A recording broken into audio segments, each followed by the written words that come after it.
രണ്ട് സ്ഥലത്തെ പെരുന്നാളും ഒരു ദിവസമായ എന്താ ചെയ്യാ? ഹേ ഹായ് ഹലോ എല്ലാവർക്കും നമസ്കാരം. Welcome to roses stock. സാധാരണ വെള്ളി ശനി ഞായറാണ് പള്ളികളിലൊക്കെ പെരുന്നാൾ വെക്കാറ്. അത് ഈ പ്രാവശ്യം ഇവിടുത്തെ പള്ളിയിലെ പെരുന്നാളും അവിടുത്തെ പള്ളിയിലെ പെരുന്നാളും സെയിം ഡേറ്റ്സ് ആയിപ്പോയി. ഞങ്ങൾക്ക് രണ്ടുപേർക്കാണെങ്കിൽ രണ്ട് പെരുന്നാളും മിസ് ചെയ്യാൻ പറ്റില്ല.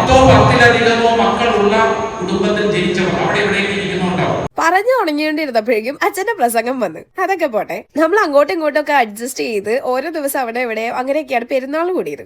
നമ്മൾ അതുകൊണ്ട് ശനിയാഴ്ച ഇവിടെ ചമ്പന്നൂര് കുർബാന കാണാൻ വേണ്ടിയിട്ട് വന്നു. പക്ഷെ കുർബാന കഴിഞ്ഞ വഴി തന്നെ നമ്മൾ അവിടെ നിന്ന് തിരിച്ചു ഓടി. കാര്യം എന്താന്ന് പറയാം, ബൈ ദ വേ ഇതിനെപ്പറ്റി പറഞ്ഞില്ലല്ലോ. ഞാൻ ഏതൊക്കെ മാംഗോ ബാർ കഴിച്ചിട്ടുണ്ടെങ്കിലും ഈ സാധനത്തിന്റെ അത്ര വന്നില്ലായിരുന്നു വേറെ ഒന്നും. കുറെ ആഗ്രഹിച്ച് പല പല മാംഗോ ബാർ മേടിച്ചിട്ടുണ്ടെങ്കിലും ഈ പെരുന്നാളിന് മേടിച്ച എല്ലാ മാംഗോ ബാറും ഫ്ലോപ്പ് ആയിരുന്നു, ഇതൊഴിച്ച്. കാര്യം ഈ മാംഗോ ബാറിന്റെ ഉള്ളില് ഇങ്ങനെ ഐസ്ക്രീം ഉണ്ടായിരുന്നു, മുകളില് യെല്ലോയും ഉള്ളില് വൈറ്റ് ആയിരുന്നു. അത് അടിപൊളിയാണ്, അത് എനിക്കിഷ്ടമാണ്. ബൈ ദ വേ കുർബാന കഴിഞ്ഞ് ഓടിപ്പോന്നതിന്റെ റീസൺ ഞാൻ പറഞ്ഞില്ലല്ലോ. അതിന്റെ മെയിൻ കാരണം ഞാൻ തന്നെയാണ്. കാര്യം ഇവിടെ മുപ്പത്തടുത്ത പള്ളിയില് ശനിയാഴ്ച വൈകുന്നേരം നാടകമുണ്ട്. അപ്പൊ അങ്ങനെ അത് കാണാൻ വേണ്ടിയിട്ടാണ് അവിടെ നിന്ന് ഓടിപ്പടഞ്ഞ് ഇങ്ങോട്ട് തിരിച്ചു വന്നത്. ഫ്രൈഡേ അവിടുത്തെ പള്ളിയിൽ നാടകം ഉണ്ടായിരുന്നു, പക്ഷെ അൺഫോർച്ചുനേറ്റ്ലി അത് മിസ്സായിപ്പോയി.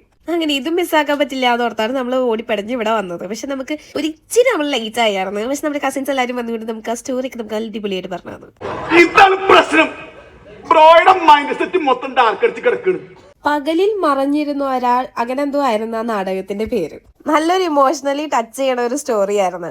അതുകൊണ്ട് തന്നെ നമുക്ക് എല്ലാവർക്കും അത് ഇഷ്ടപ്പെട്ടായിരുന്നു. ഞാനാണെങ്കിൽ വർഷങ്ങളായി നാടകം കണ്ടിട്ട്. പണ്ട് ഞങ്ങളുടെ പള്ളിയിൽ നാടകമൊക്കെ ഉണ്ടാവുന്ന സമയത്ത് നമ്മൾ ന്യൂസ് പേപ്പർ കൊണ്ട് നേരത്തെ പോയി സീറ്റൊക്കെ പിടിക്കുമായിരുന്നു. അതൊക്കെ ഇപ്പൊ വെറും ഓർമ്മകളായി മാറി. ഈ കാണാവുന്ന ആൾക്കാർ മൊത്തം ഈ നാടകം കഴിഞ്ഞ് ഇറങ്ങിയതാട്ടോ. ഈവെന്തോ ഈ സാധനത്തിന്റെ പേരറിയാൻ പാടില്ലെങ്കിലും ഞാൻ ഇതിനെ വിളിക്കുന്നത് ചക്രം എന്നാണ്. ഈ ചക്രത്തിനെ തിന്നാൻ വേണ്ടിയിട്ടാണ് നമ്മൾ നാടകം കഴിഞ്ഞ് പിന്നെയും കടയിലേക്ക് പോയത്. അങ്ങനെ ചക്രമൊക്കെ അകത്താക്കി ചക്രമുള്ള വണ്ടി കയറി നമ്മൾ തിരിച്ചു വീട്ടിൽ പോയി. അത്ര വേണ്ടായിരുന്നല്ലേ? എന്നാലും ഇരിക്കട്ടെ. Thank you for watching. Bye from റോസസ് ടാക്കസ്ട്രി. Bye by.